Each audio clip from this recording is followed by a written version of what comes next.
Kukatpally police station పరిధిలోని Durga tiffin centre వద్ద గత రాత్రి జరిగిన గొడవలో ఆంధ్రప్రదేశ్ కి చెందిన వెంకటరమణ మృతి చెందిన కేసులో గంటల వ్యవధిలోనే నిందితులను అరెస్ట్ చేశారు కూకట్పల్లి పోలీసులు. 22వ తేదీ రాత్రి 11:30 సమయంలో వెంకటరమణ టిఫిన్ సెంటర్ వద్ద అల్పాహారం తింటున్న సమయంలో కేసులో నిందితుడిగా ఉన్న పవన్ శ్రీధర్ తో పాటు వారి చెల్లి వదినపై అసభ్యకర రీతిలో వెంకటరమణ మాట్లాడటంతో క్షణికావేశంలోనే పవన్ వారితో గొడవకు దిగాడు. దీంతో వెంకటరమణతో పాటు ఉన్నటువంటి వ్యక్తులు వారిపైన దాడి చేయడంతో శ్రీధర్ మరో ఇద్దరికి ఈ ఫోన్ ద్వారా సమాచారం అందించాడు. అయితే విషయం తెలుసుకున్నటువంటి సురేష్, అజయ్ కుమార్ టిఫిన్ సెంటర్ వద్దకు చేరుకొని అక్కడ ఉన్నటువంటి చపాతీ కర్రతో వెంకటరమణ పైన దాడి చేశారు. దీంతో గాయపడినటువంటి వెంకటరమణ చికిత్స పొందుతూ ఆసుపత్రిలో మృతి చెందడంతో వారి కుటుంబ సభ్యులు పోలీసులకు ఫిర్యాదు చేశారు. ఘటనపైన కేసు నమోదు చేసుకున్న కూకట్పల్లి పోలీసులు సీసీటీవీ ఫుటేజ్ ఆధారంగా దర్యాప్తు చేపట్టి నలుగురు నిందితులను అదుపులోకి తీసుకుని రిమాండ్కు తరలించినట్లుగా కూకట్పల్లి ఏసీపీ శ్రీనివాసరావు వెల్లడించారు. వాళ్ళు వెళ్ళిపోయిన తర్వాత వెంకటరమణ అని చెప్పేసి పొద్దున హాస్పిటల్ తీసుకొచ్చిన తర్వాత ఆయన చనిపోయిన తర్వాత వాళ్ళు ఎర్లీ మార్నింగ్ 23 నాడు కంప్లైంట్ తీసుకొని పోలీస్ స్టేషన్ కూకట్పల్లికి వచ్చారు. రాత్రి ఇట్లా గొడవ జరిగింది, చనిపోయారని చెప్పి గొడవలో కొట్లాటలో చనిపోయారని చెప్పి తీసుకొని వచ్చారు. ఆ కంప్లైంట్ రిజిస్టర్ చేసుకున్న తర్వాత ఎంక్వైరీ చేసినాము.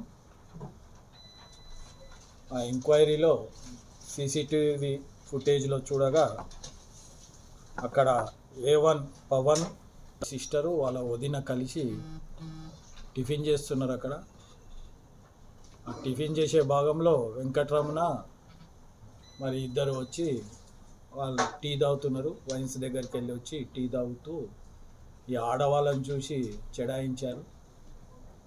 చెడాయించినప్పుడు పవను వెంకటరమణ కొట్లాడుకున్నారు. అంత లోపల A2 ఉండి శ్రీధర్ ఫోన్ చేసి మిగతా వాళ్ళని పిలిపించుకున్నారు. వాళ్ళు నలుగురు కలిసి ఈ అబ్బాయిని వెంకటరమణను కొట్టారు గట్టిగా. అక్కడనే టిఫిన్ సెంటర్లో ఈ చపాతీ కర్ర, ఆ కర్ర తీసుకొని కంతె పైన కొడితే బయటికి కనబడని గాయం లోపల అయింది. అక్కడి నుంచి మేనేజ్ చేసుకొని అందరూ విడిపోయి వెళ్ళిపోయిన తర్వాత నైట్ పడుకున్నాడు. పొద్దున్న లేచినాక ఈ వెంకటరమణకు వామిటింగ్స్ అయ్యి బాత్రూంలో కింద పడ్డాడు. వెంబడి వాళ్ళ తల్లిదండ్రులు హాస్పిటల్ తీసుకపోతే బ్రాడ్ డెడ్ అని చెప్పారు. ఆ కోణంలో SHO గారు ఆజం, నవీన్ అనే టీముని పెట్టి సీసీ కెమెరాలు వెరిఫై చేయగా ఆడ కొట్లాడుకున్నది నిజము.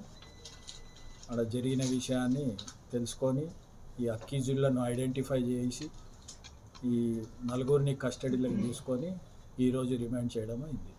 దీన్ని మర్డర్ కేసుగా రిజిస్టర్ చేసి వాళ్ళని రిమాండ్ చేసినాం. నిందితులకి చనిపోయిన వ్యక్తికి పరిచయాలు ఉన్నాయా, లేకుంటే ఇంతకుముందు గొడవలు ఏమన్నా? ఏం పరిచయాలు లేవు, ఏం గొడవలు కూడా లేవు. ఆ టిఫిన్ సెంటర్ దగ్గర వీళ్ళు తాగిన మైకంలో ఆడోళ్ళని చూసి చెడాయించారు. ఆ చెడాయించిన భాగంలో ఇద్దరికి కొట్లాటలు స్టార్ట్ అయ్యాయి. మూసాపేట. అక్యూజ్డ్ ఏం చేసుకుంటారు? అక్యూజ్డ్ వచ్చేసి ఒక అతను యూట్యూబ్ ఛానల్ రన్ చేస్తుంటాడు, పవన్ అని చెప్పేసి. ఒక ఆయన ఫుడ్ డెలివరీ, ఒక ఆయన మెడికల్ దాంట్లో పనిచేస్తాడు, ఒక ఆయన స్టూడెంట్. ఈ చనిపోయిన అతను ఎలక్ట్రీషియన్.